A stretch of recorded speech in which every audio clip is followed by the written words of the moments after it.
Voilà. Bonjour, nous sommes encore en studio pour parler de réconciliation en Côte d'Ivoire.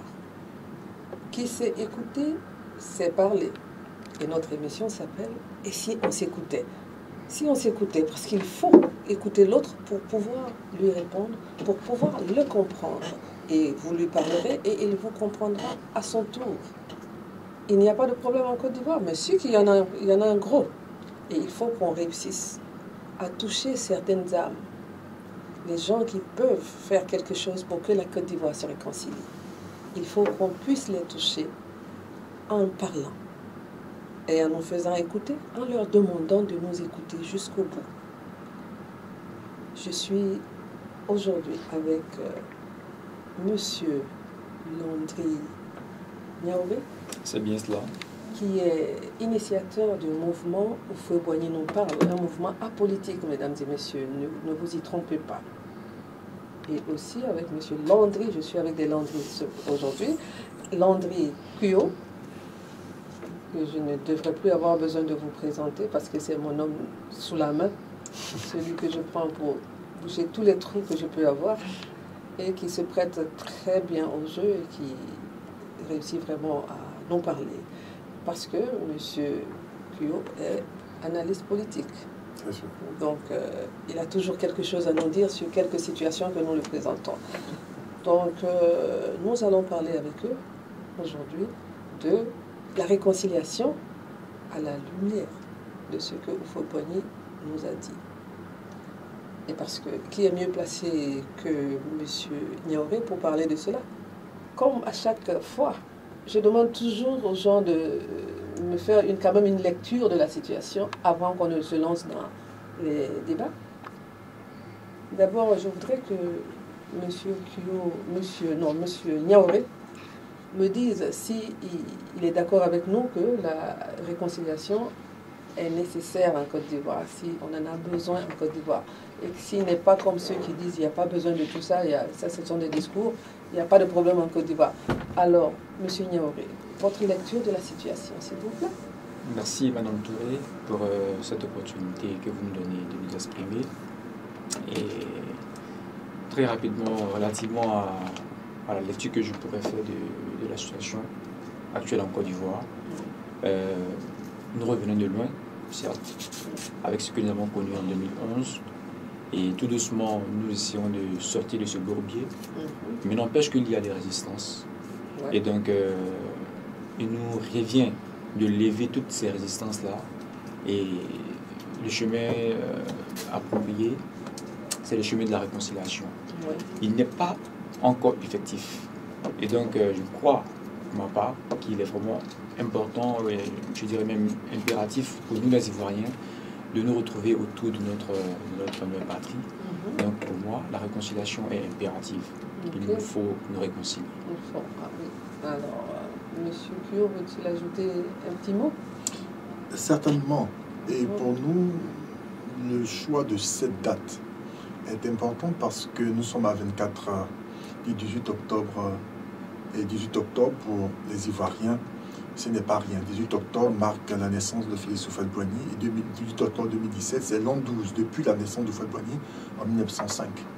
Et pourquoi Houphouët-Boigny? Parce que celui-ci a travaillé à développer une culture de paix, une réalité dans notre pays pendant plus d'une trentaine d'années, 30 ans de gouvernance où les Ivoiriens ont échappé au feu, au sang, au flot de sang qui sévissait un peu partout en Afrique. Ouais. Et qui malheureusement ont perdu le bien le plus précieux. Ouais. Ce n'est ni le café ni le cacao, ce n'est pas les grosses infrastructures. Notre bien le plus précieux, c'est la paix. Il faut le disait, le véritable bonheur, on ne le reconnaît quand on l'a perdu. Aujourd'hui, nous n'allons pas avoir une attitude défaitiste. Quant à dire nous l'avons perdu pour de bon, non, la paix, on peut la restaurer. La paix, on peut la reconstruire sur des bases nouvelles, mais avec courage, avec sincérité, détermination. Et depuis, nous avons besoin, après avoir traversé 99, d'abord 95, 99, 2002, 2011, nous avons donc besoin aujourd'hui d'aller résolument à la paix en se donnant les moyens Et se donner les moyens, c'est d'abord accepter de s'écouter, de se comprendre, et puis de trouver un référent. Un référent sur lequel on est tous d'accord. Et ce référent, pour notre part, c'est la gouvernance qu'a produit et qu'a offert Houphouët-Boigny en héritage au peuple de Côte d'Ivoire. Bien, merci beaucoup, merci beaucoup. Ça, c'est bien dit parce qu'effectivement, nous n'avons pas connu cette tension au temps où Houphouët-Boigny était à la tête de l'État. Et il est curieux que dès son départ, nous nous retrouvions dans une atmosphère de suspicion, de haine, comme si tout était latent. Mais alors, si c'était latent, c'est qu'il a su mettre les pieds là-dessus. Et s'il a su mettre les pieds là-dessus, pourquoi est-ce que les autres ne peuvent pas mettre les pieds là-dessus? Alors, nous allons nous pencher sur les méthodes que Houphouët-Boigny a utilisées pour que nous, le peuple, ne sentions pas qu'il y avait quelque chose de latent. Oui, monsieur Niaouré. Vous savez, Madame Touré, il est vraiment difficile de parler de fouet pour nous qui ne l'avons pas vraiment connu. Et cette difficulté est encore plus grande lorsque nous n'avons pas été auprès de lui pour voir comment est-ce qu'il a géré le pays. Mais l'histoire nous parle. Voilà. Et au travers de l'histoire, nous avons pu comprendre que le président Félix Houphouët-Boigny avait des méthodes. Et l'une de ses armes favorites, c'était le dialogue. Il axait sa gouvernance sur cette valeur-là, qui était le dialogue. Et je crois bien que ce dialogue a toujours été au centre de sa démarche politique, mais il avait foi en cette arme-là. Et comme il le disait si bien, le dialogue est l'arme des forts et non des faibles. Donc je crois que le fil du dialogue a été rompu. C'est pourquoi aujourd'hui nous connaissons ce que nous vivons actuellement. Et si nous voulons renouer avec le fil de l'entente, il nous faut absolument renouer avec le dialogue, nous écouter les uns les autres, nous comprendre et puis ensemble définir un consensus sur lequel nous allons vraiment nous battre, pour lequel nous allons vraiment nous battre pour faire avancer notre pays. Donc je crois qu'au nom des méthodes de fouet, il y avait le dialogue inclusif et non exclusif. Tout à fait, je suis absolument d'accord parce que lorsqu'on veut apprécier la gouvernance de Houphouët-Boigny et qui a fait le succès, parce que je me rappelle encore les mots de Laurent Gbagbo qui disait il fallait être un grand président de la République pour tenir 30 ans après la colonisation. Il fallait être très fort. Et ça marque tout le respect qu'on a pour Félix Houphouët-Boigny. Mais juste dire que si le dialogue a été l'un des outils politiques et de gouvernance qu'Houphouët a eu à utiliser avec maestria, c'est parce qu'on ne peut dialoguer avec quelqu'un qui est proche de vous. Il faut veiller à ce que les gens soient proches. On ne dialogue pas avec celui qui est loin. Donc, il fait de sorte qu'à ce que vous soyez proches. De quelque manière que ce soit, de vous rapprocher, de ne pas vous éloigner. On ne dialogue pas avec celui qui est de l'autre côté du mur. Donc, d'un point de vue politique, au-delà, la question du dialogue inclusif est importante. Parce qu'avec Houphouët-Boigny, il était attaché de manière impérieuse à l'unité nationale et à l'intégrité du territoire national. Et pour lui, le seul moyen de garantir l'unité nationale et l'intégrité du territoire national, c'était de pouvoir proposer une gouvernance inclusive. Une gouvernance dans laquelle toutes les sensibilités politiques et toutes les expressions ethniques, puisque en Côte d'Ivoire, c'est plus près de 70 ethnies, puissent se reconnaître dans la gouvernance et manifester un sentiment d'appartenance nationale. Concrètement, comment cela se passe? C'est que l'individu va mettre en place un gouvernement où l'on va retrouver chaque cadre issu de partout en Côte d'Ivoire. Il va veiller à ce que de petites bourgeoisies naissent, permettant la promotion politique, la promotion sociale, la promotion économique des personnes qui viennent de partout en Côte d'Ivoire. On ne sentira pas qu'un groupe ethnique prend le dessus sur un autre groupe ethnique. Exactement. On sentira nécessairement que Houphouët donne la chance à tout le monde d'avoir son champion. C'est lui à qui il est donné implicitement la mission d'apporter le développement, la lumière dans sa région. Parce que voici la mission. Avec Houphouët, je te nomme directeur quelque part, mais il faudrait qu'avec ce que on te donne comme moyen, tu puisses apporter ce qu'il faut à tes parents. Ça, c'était Houphouët-Boigny, ça. Avec Houphouët-Boigny, c'était donc cette démarche-là qui permettait donc aux Ivoiriens de dire « Ah, la Côte d'Ivoire, c'est aussi pour nous. La Côte d'Ivoire, la gouvernance en Côte d'Ivoire, ça compte aussi pour nous parce que des figures ont émergé de partout en Côte d'Ivoire. Et on se sentait aussi partout chez soi en Côte d'Ivoire parce que d'un point de vue administratif, il veillait à ce que les frontières culturelles, qui avaient aussi un ressort géographique, soient brisées en prenant au niveau de l'administration qu'un BT puisse aller officier dans le nord de la Côte d'Ivoire, un nordiste puisse venir officier de l'autre côté, de sorte qu'on a trouvé des nordistes qui ont été adoptés dans le sud de la Côte d'Ivoire et qui ont construit toute leur vie professionnelle là-bas. Avec Houphouët, il y avait cette sorte de mixité culturelle par la mécanique administrative et politique, de sorte que tout Ivoirien se sent partout chez lui en Côte d'Ivoire. Oui, exactement. Et ça, c'est vraiment le génie politique de Houphouët-Boigny qui a permis que, d'année en année, les Ivoiriens se sont sentis d'abord être Ivoiriens avant d'être Bété, avant d'être Baoulé, avant d'être Malinké, avant d'être Agni. Et ça, c'est important. Et l'un des éléments qui illustre bien, c'est qu'on avait des gens qui avaient pour tuteurs des personnes qui ne connaissaient ni d'Adam ni d'Ève, qui étaient totalement d'une ethnie différente et qui ont grandi en adoptant ces personnes-là comme étant leurs fils, leurs filles, au point où je peux voir aujourd'hui quelqu'un qui est d'une ethnie, soit à Branlo, et puis je l'appelle mon oncle, et je le ressens dans le plus profond de mon cœur, comme si c'était mon parent. Ça, c'est Houphouët-Boigny qui nous a donné en héritage dans sa démarche politique et dans la mécanique administrative. Voici déjà à ce niveau ce que l'on peut dire. Oui, très bien. Oui, M. Niaouré a dit tout à l'heure, ils n'ont pas connu Houphouët-Boigny de façon personnelle ou alors comme ceux de 60 ans et plus. C'est vrai. Mais c'est à cela aussi que sert l'histoire. Et comme il a dit, l'histoire non parle. Je suppose donc que vous avez pris beaucoup de renseignements sur Houphouët-Boigny, parce que si vous avez initié un mouvement comme quoi Houphouët nous parle, c'est que vous savez ce que Houphouët nous disait. Et alors voilà, donc c'est à vous maintenant de nous dire, de nous répéter ce que Houphouët disait. Oui. J'ai la citation de Houphouët-Boigny ici dans un livret. D'accord.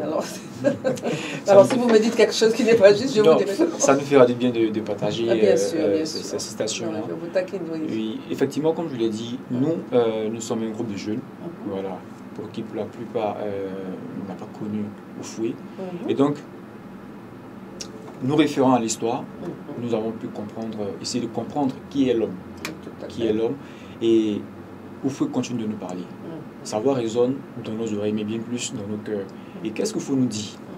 Houphouët nous enseigne certaines valeurs. On vient de parler du dialogue, mais Houphouët, c'était un homme éminemment généreux. Éminemment généreux. Quand on parle de l'aventure 46, moi, particulièrement, c'est une histoire qui, moi, me touche. L'aventure 46, c'est un groupe de jeunes ivoiriens que Houphouët a fait partie en Europe pour poursuivre les études. Mais le financement de ces études a été fait sur fonds propres et avec l'aide de quelques de ses amis. Mais il faut être généreux, il faut avoir un grand cœur pour pouvoir le faire. Ce sont des personnes qui ne connaissaient pas. Mais il les a pris sur la base de leur mérite. Et ça, c'est quelque chose de grand. Et je crois que c'est un des éléments de caractéristiques du président Houphouët-Boigny que nous devons vraiment remettre en relief. Que nous remettons en relief parce que plus nous partageons, plus nous donnons, nous recevons. Exactement, ça nous recevons. Oui. Et donc, si la Côte d'Ivoire a reçu, c'est parce que Houphouët a donné. Et donc, je crois que les Ivoiriens devraient vraiment s'approprier cette valeur de générosité, de partage. Houphouët enseignait, mais bien plus qu'il mettait en pratique. Et donc, voici un peu... tout à fait. Tout à fait, parce que je rebondis là-dessus, Mme Touré, parce que quand il parle de générosité, il dit ensuite sur la base du mérite. Vous savez, aujourd'hui, les aînés, quand ils nous voient, nous disent bon, écoutez, vous n'êtes pas compétent, vous n'êtes pas formé, etc. Houphouët savait bien le retard que connaissait la Côte d'Ivoire par rapport aux pays comme le Sénégal, comme le Bénin, en termes de forme, en termes de ressources humaines, politiques et administratives. Et il a tout de suite compris qu'il y aurait une saine émulation. Je ne parlerai pas de rivalité, de concurrence entre les nouveaux États africains, mais une émulation. Et il a, comme c'était un leader né, et qu'il avait un profond amour pour la Côte d'Ivoire, il savait les potentialités de son pays, il disait il fallait qu'il prépare, mais progressivement, mais qu'il prépare les Ivoiriens à pouvoir assumer le leadership qu'il entrevoyait.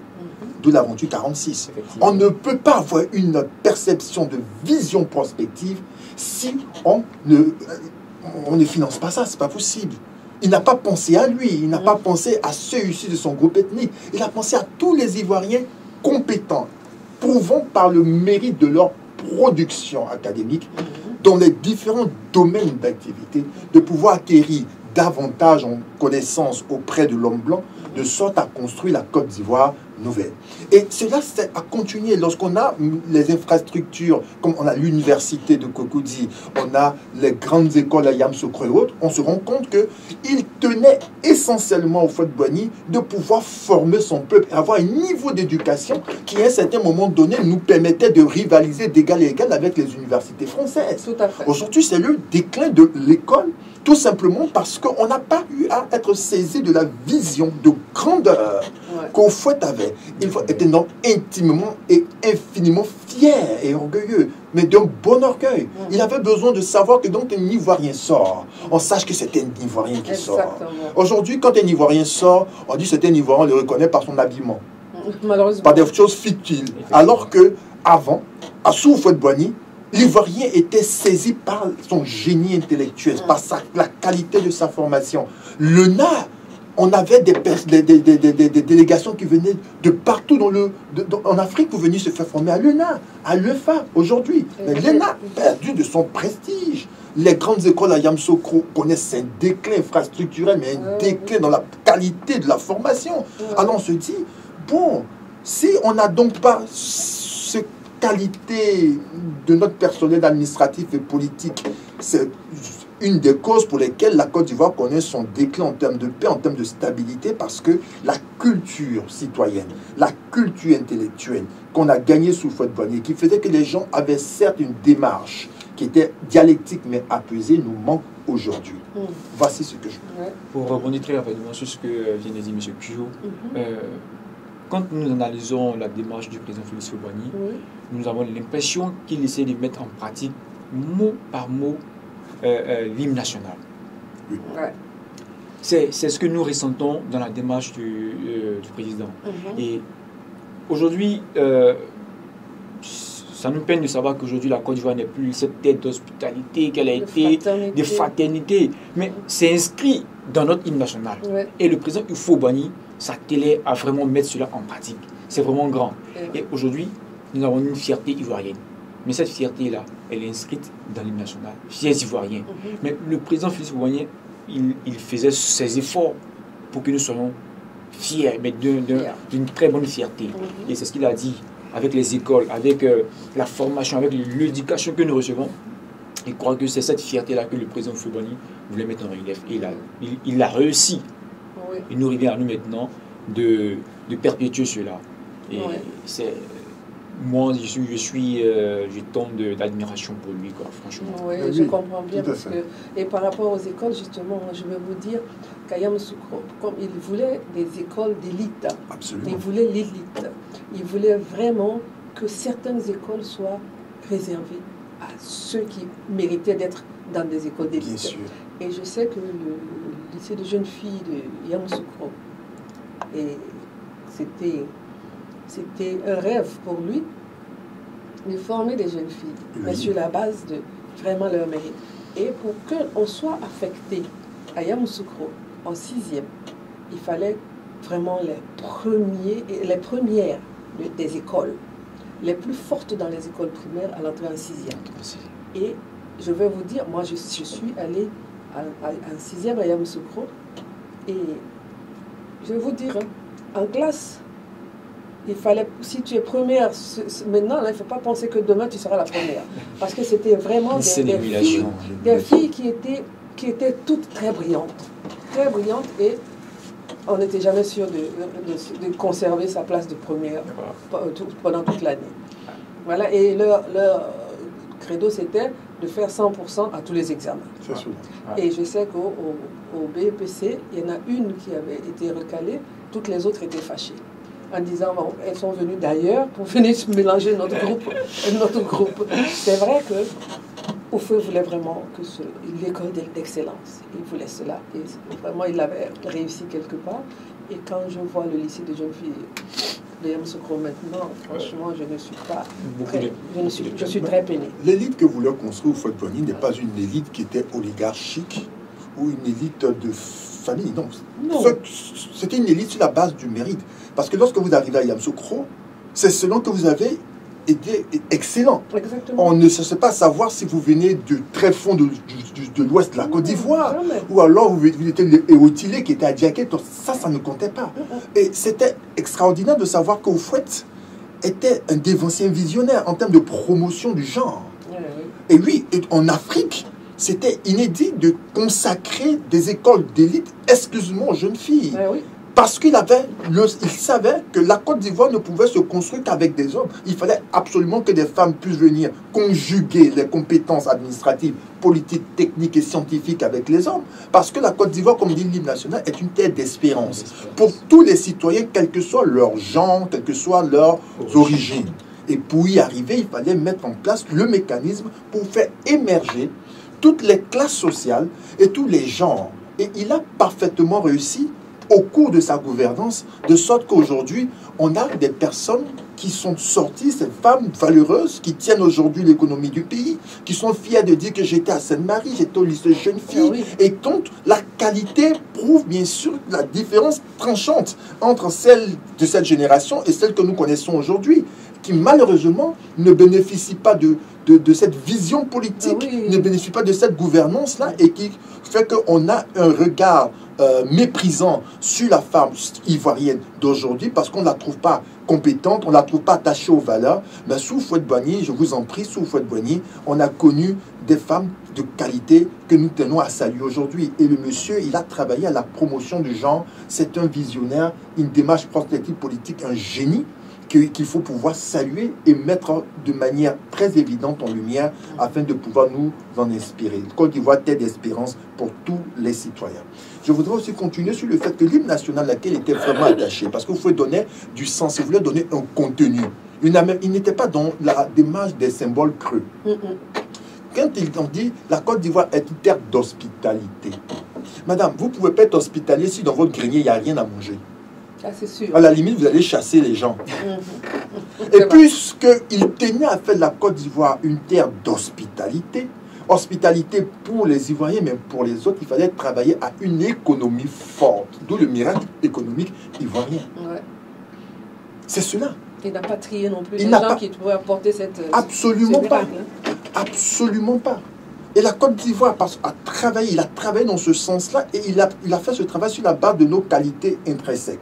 La Côte d'Ivoire est une terre qui est riche. Appelons tous les Ivoiriens à pouvoir mettre en valeur la terre. Qu'a-t-il fait? La Coupe nationale du progrès, c'était pour inciter les uns et les autres au travail. Il a, avec les moyens dont il disposait, donné des moyens pour la mécanisation et pour le travail scientifique de la terre. On a connu un succès énorme dans les cultures de rente, mais aussi en marchant vers une autosuffisance alimentaire. Lorsque de manière galvaudée, l'on dit qu'Houphouët a perdu les uns et les autres, lorsqu'il disait que la terre appartient à celui qui la met en valeur, en réalité c'est faux.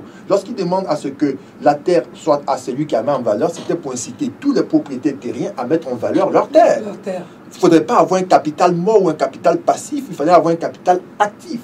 Voilà le travail qu'a fait Houphouët-Boigny pour que la Côte d'Ivoire soit une terre d'hospitalité. Et heureusement que ce travail a été réussi pour que nous puissions accueillir nos frères du Nigeria à l'occasion de la guerre de Biafra ou d'autres pays lorsqu'ils cherchaient exil. Ils sont venus en Côte d'Ivoire. Pourquoi? Parce qu'en Côte d'Ivoire, il y avait un monsieur dont la gouvernance leur permettait de pouvoir être accueillis avec abondance. Je suis bien d'accord avec le propos de M. Kyo. Houphouët, c'est vraiment un génie, mais un génie au-dessus de la moyenne. Au-dessus de la moyenne même des génies. Ah, au-dessus de la moyenne des génies. Au-dessus de la moyenne. Parce que après la période de la colonisation, il y avait un challenge. C'était de bâtir une nation. C'était de rassembler les groupuscules de communautés disséminées un peu partout sur un territoire et en faire une identité unique. Oui. Houphouët l'a réussi. Il a tellement bien reçu cela qu'aujourd'hui, on a une identité ivoirienne qui est là. Mais je crois qu'il y est parvenu en se basant sur cette valeur. On a dit tout à l'heure le mérite. Oufoué s'inscrivait dans une démarche géopolitique vraiment très, très acceptable. Et on a pu comprendre comme ça dans nos recherches que, en son temps, les grands décideurs venaient de divers horizons. Il y avait le ministre Auguste Denis, il y avait M. Boni, il y avait Yassé. C'était la Côte d'Ivoire un peu représentée, vous voyez. Donc, il savait où il allait. Il savait vraiment où il allait. Il savait vraiment où il entraînait la Côte d'Ivoire. Et on le sent. On le sent. Donc, je crois que le président Houphouët-Boigny mérite vraiment d'être célébré. Il mérite vraiment d'être célébré quand on voit tout ce qu'il a pu faire, quand on voit comment il a été, quelles sont les valeurs qu'il a prônées. Je crois bien qu'il mérite vraiment d'être célébré. De grandes valeurs. Des grandes valeurs. Et même si on ne l'aime pas, on doit reconnaître. Non, je vous le dis, je suis avec un groupe d'amis, on est de bords différents. On est de bords différents, mais on est unanime sur la valeur de l'homme. Houphouët, c'est un grand homme. Ouais. C'est un grand homme.